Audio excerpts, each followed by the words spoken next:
Hello guys, so ngayon gawa tayo ng ng buko salad. So ipapakita ko sa inyo ito yung mga gagamitin ko. Yan, binili ko to sa Filipino store.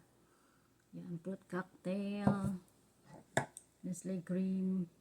Ito binili ko to sa Kroger. Tapos ito, condensed milk. Ito rin yung binili ko to sa US. Ito sa Asian store to. Buko. Siyempre, nata de coco at saka ang ating kaong. Yan yung ating mga gagamitin. So, ayan. Gawa tayo buko salad. Natin itong fruit cocktail.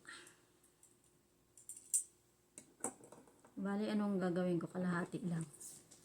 Kasi, kalahati muna. Tapos, ilalagay ko sa piso yung kalahati na Hindi na masyadong madami. Ako lang naman ang kakain ito eh.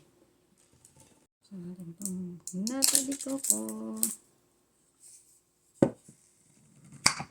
Ayan. Ayan siya. Ating nata de coco. So, ayan. Okay na yan. Tapos itong siyempre ang aking kaong.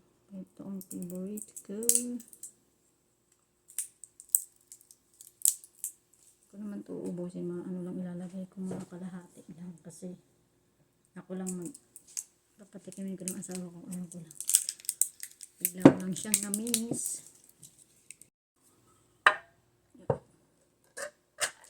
Yung buko, diba may buko salad to.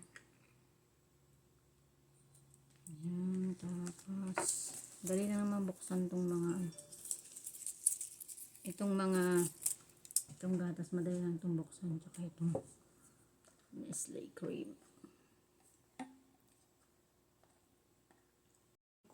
Sinala ko na siya. Ayan, nalagay natin yan. Ayan, buko.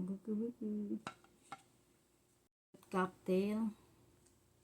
Ayan yung fruit cocktail, nakita niyo. So, sasalain ko to kasi kailangan yung laman lang. May sabaw siya. Hindi ko siya inuubos kasi nga konti lang naman gagawin.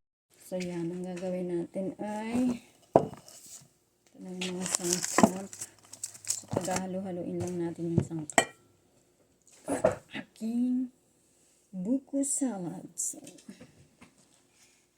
lalagay na natin ang ating mga sangkap. Ito yung fruit cocktail. Lalagay natin ito.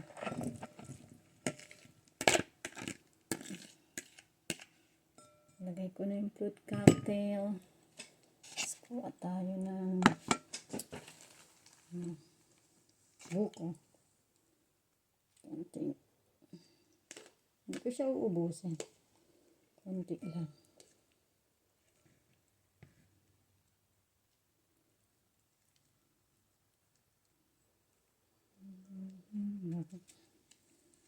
Tapos, siyempre,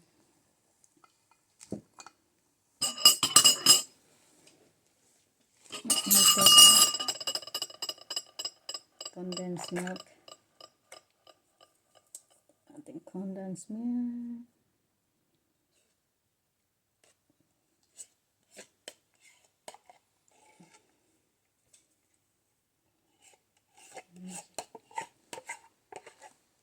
Isang condensed milk.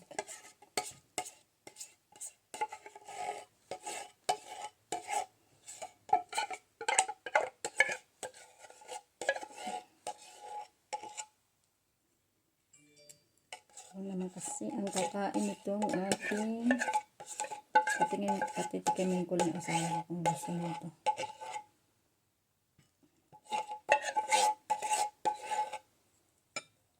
Yan, siyempre itong ating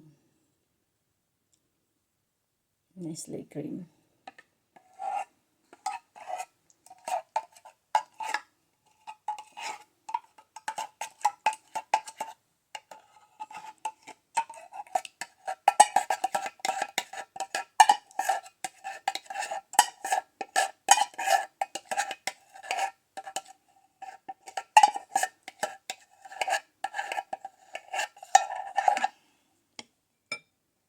Yan.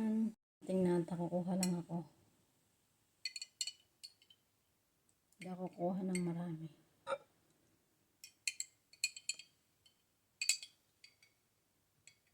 Kunti lang.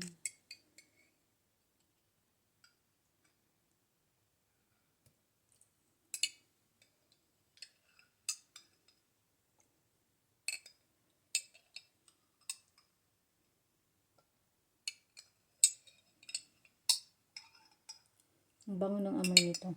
Ng nata.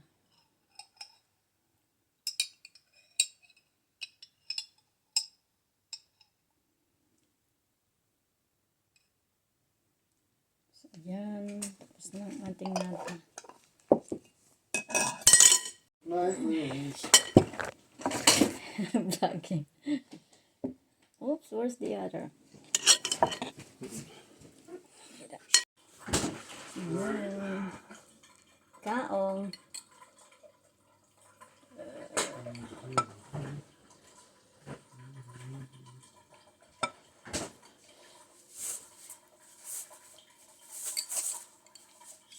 Kaong only, not the syrup.